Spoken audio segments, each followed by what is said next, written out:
ขั้นตอนแรกง่ายมากเลยนะคะให้เราใส่ครีมชีสค่ะตัวนี้จะอร่อยมากนะมันมีหลายยี่ห้อนะคะยี่ห้ออะไรก็ได้ที่เราคิดว่าอร่อยที่สุดนะ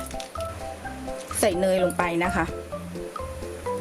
ปริมาณเดี๋ยวจะขึ้นให้นะคะวิปปิ้งครีมค่ะหรือเฮฟวี่ครีมนะคะแล้วไปใส่ในไมโครเวฟนะคะพอละลายนะคะให้อยู่ที่ประมาณ 1-2 นาทีนะคะทีนี้เราใช้ตะกร้อมือนะคะคนนะคะพอเนยละลายพอนะคะแล้วก็หยุดนะคะแล้วก่อนที่จะใส่ไข่แดงมีเทคนิคนิดนึงนะคะก็คือบางครั้งเราไม่รู้ว่ามันร้อนจนเกินไปหรือเปล่าให้เราอย่างเงี้ยอันนี้คือยังร้อนนะคะคือถ้ามันร้อนจีนี่มันคือเราจะเห็นได้เลยนะคะอันนี้นะคะก็คือร้อนพอที่จะมือที่จะจับได้นะคะคนให้หน้าเนียนมากที่สุดนะคะในลักษณะอย่างนี้นะคะโดยที่เราจะแยกใส่ขาวใส่ในนี้แล้วส่วนไข่แดงเราใส่ในนี้นะคะโดยที่เราจะใส่ไข่เบอร์0นะคะ5 ฟองค่ะ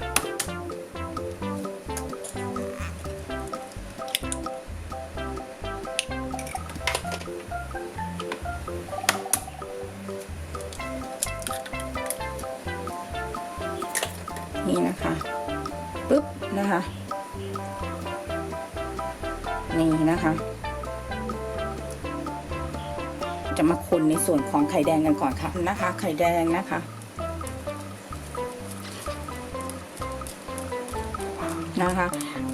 ช่วงนี้นะคะเราก็จะใส่เกลือ1 หยิบมือนะคะรวมถึงวานิลานะคะกลิ่นวานิลาใครจะใส่ก็ได้หรือไม่ใส่ก็ได้นะคะโดยส่วนตัวชอบใส่นะคะหยิบมือนะคะ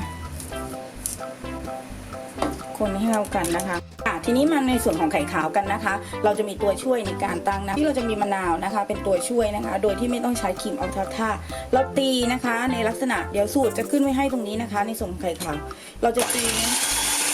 ให้มันเนี่ยประมาณนี้พอนะคะแล้วก็ใส่น้ำมะนาวเข้าไปค่ะ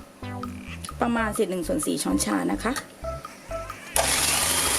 ใช้สปีดสูงค่ะใช้สปีดสูงนะคะตีสลับใส่น้ำตาลค่ะ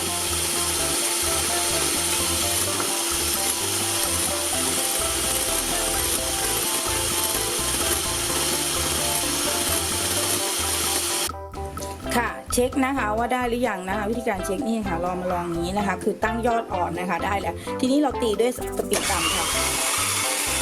ตัดฟองอากาศนะคะ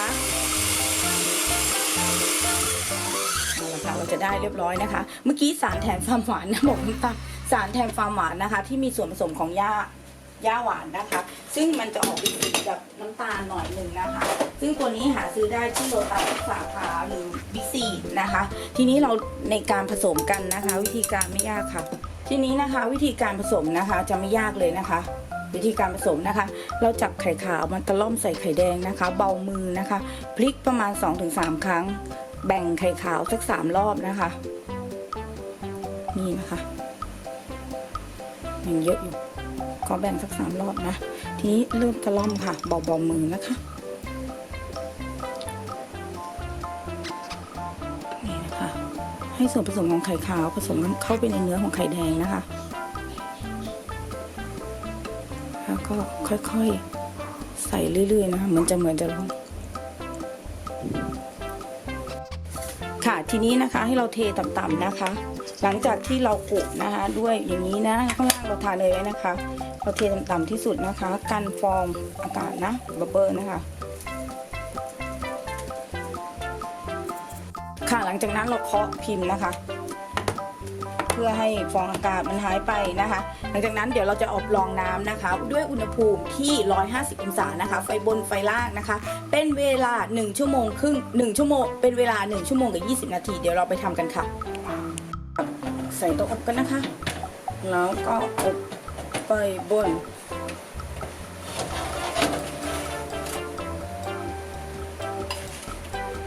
ไฟล่างนะคะ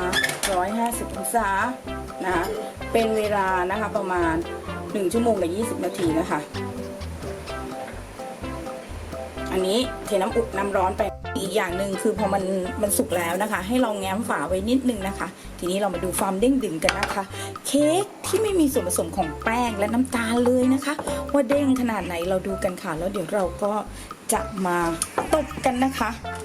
เอาละค่ะเราเริ่มเก็บแล้วนะทำไมต้องตบก็จะได้ดูความเด้งดึงไงคะค่ะทีนี้เรามาสั่นกันนะ เด้งดึงขนาดไหนตบนิดนึงนะคะเนื้อเค้กก็อร่อยมากชุ่มฉ่ำนะคะเดี๋ยวเราจัดเสิร์ฟกันเดี๋ยวเราจะตัดนะคะเสิร์ฟกันนะคะโดยที่เราจะใช้สตรอเบอรี่แต่งหน้านิดนึงให้ดูความฟินฟุดดูนะคะเนื้อสวยมากขอบอกนะคะเอาละค่ะเพื่อนๆจะเห็นนะคะเดี๋ยวเราจะจัดเสิร์ฟคู่กับสตรอเบอรี่ค่ะจะจัดตกแต่งนะคะโดยใช้ใบสะระแหน่นะคะแล้วก็น้ำผึ้งตกแต่งนิดนึงนะคะ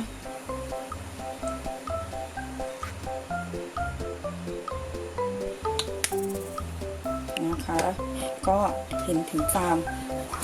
ตรงนี้ละไมเลยนะคะคลิปนี้นะคะทีมงานรักสุขภาพขอลาไปก่อนค่ะถ้าชอบคลิปนี้นะคะอย่าลืมกดไลค์ให้กำลังใจช่องรักสุขภาพด้วยค่ะแล้วเจอกันใหม่คลิปหน้าสวัสดีค่ะ